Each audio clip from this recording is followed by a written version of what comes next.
Let me ask you a question. Do you like change? Well, a lot of people would say no. A lot of people would say that they like things to stay the same. And there's really nothing wrong with that. There's only one small problem, and that problem is that life keeps on changing.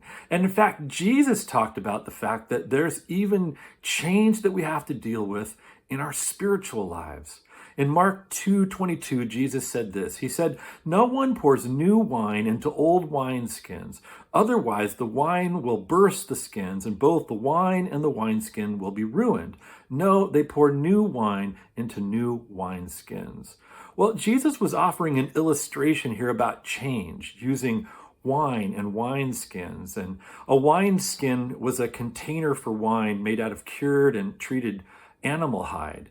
And what Jesus points out is that you don't put new wine into an old wineskin. And the reason is that new wine continues to ferment for a period of time, and as it does, it expands. And if you put it in a new wineskin, those new wineskins are flexible, and they'll expand as the new wine expands. But if you put new wine into an old wineskin, well, those old wineskins have already been stretched out. They don't have any flexibility left. And so if you put new wine into them, they're going to burst.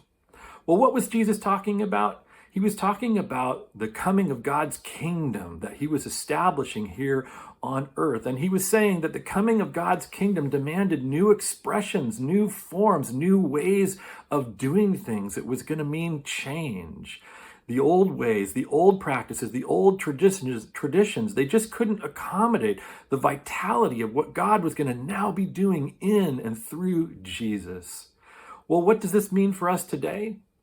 Well, it means if we're going to be open to what God is seeking to do in the church, if we're going to be open to what God is seeking to do in our lives, if we're going to be open to God's kingdom as it is breaking out in this world, we're going to need to be prepared for change, for God to do new things, even surprising things. And the problem is that way too often we're not open. We often cling to what's familiar and comfortable, and we reject the new wine of God's kingdom, the new wine of what God is seeking to do in the church or seeking to do in our own lives. And we can end up saying really silly things like, well, we've never done it that way before, as if somehow that's a good reason to reject a new idea that may in fact be a much better way of doing things than we've done it in the past. So it's a funny thing if you think about it. When we're young in faith, almost all of us tend to be very flexible, very open to what God is doing because it's all new to us.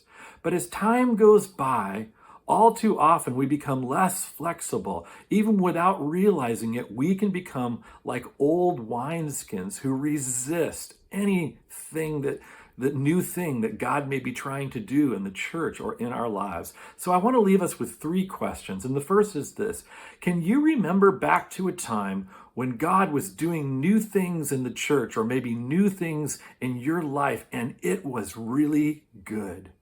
Couldn't we use more of that right now? Couldn't you use more of that right now?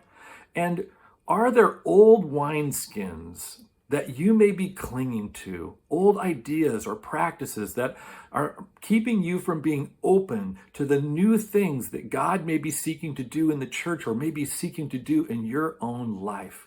And the last question is this: do we trust God enough? Are we willing to trust God enough to be truly open to his new wine?